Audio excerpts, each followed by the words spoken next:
Welcome to Storytime. Today we're going to be reading a powerful book called I Too Am Here. This book is written by Christie and illustrated by Marley Berot. I hope you enjoy this book today. Now let's get ready for Storytime.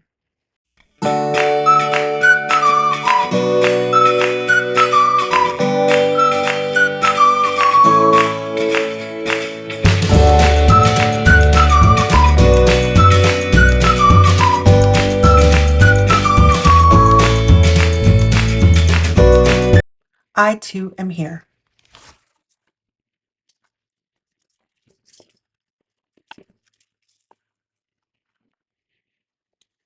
I too am here. I sing out beyond the winding roads and buildings that touch the sky.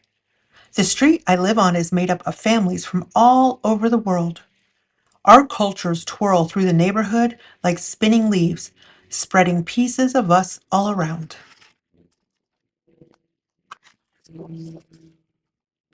My family and I decorate our home with the places we were born and the many things we've seen. When it's time to eat, I sit at the table with Grandma, Dad, and Mom. The smell of coconut milk and cornmeal simmering on the stove fill the air as I listen to the stories they tell.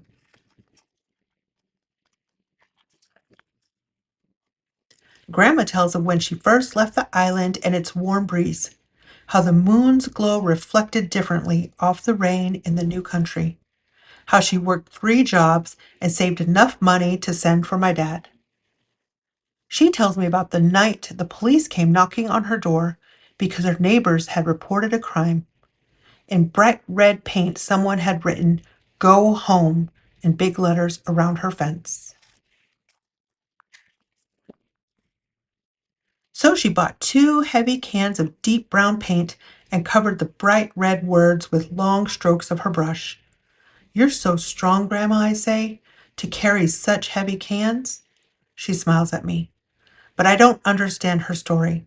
How someone could tell her to go home when she already was. Then Dad tells his story of the first time he saw snow, how he couldn't tell if it was floating or falling, how the soft flakes seemed to dance around him. He tells me about how some boys from his class turned the soft flakes into hard snowballs and threw them at him. The boys yelled, "Go back where you belong," and they kept throwing snow until it was all he could taste, sharp and cold. So he cleaned his face and wiped away the melted snow. He still remembered how the flakes danced, though, and he wanted to be able to float that way. Dad decided if he couldn't dance or float in the sky, he would learn to soar. I say, "You did, Dad, and I want to learn how to soar like you." "You will, my love, but you will soar even higher." But I don't understand his story either. How the boys could tell him to go back where he belonged when he was already there? And then Mom tells her story of when and where she was born during a time known as the Jim Crow South, where the law said that Black people didn't have the same rights, a place where she was not treated equally, a place so many people marched, sat, and spoke out to fight for the rights they deserved. Mom says it wasn't only where she was born that this happened, that even today people are still not always treated as equals.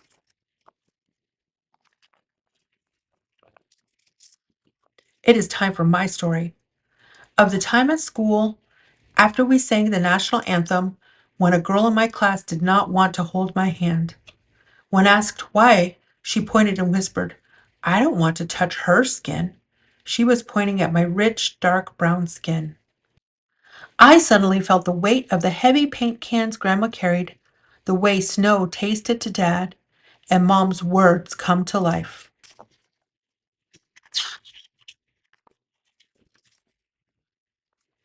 When I got home, I cried long tears and told Mom.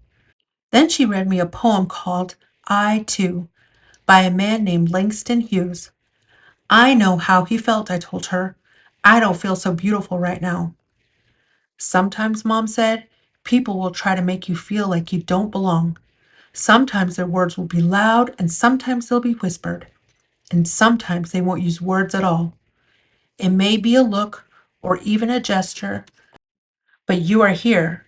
Your voice spreads like the morning sky and shines like the stars twinkling at night. You too are here. Mom hugged me then, and I felt beautiful again. Because I am. We all are.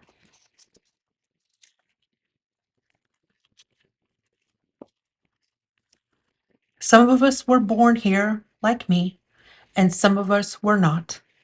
Like Grandma, who taught me to be strong. Like Dad, who taught me to soar. Like Mom, who taught me to love.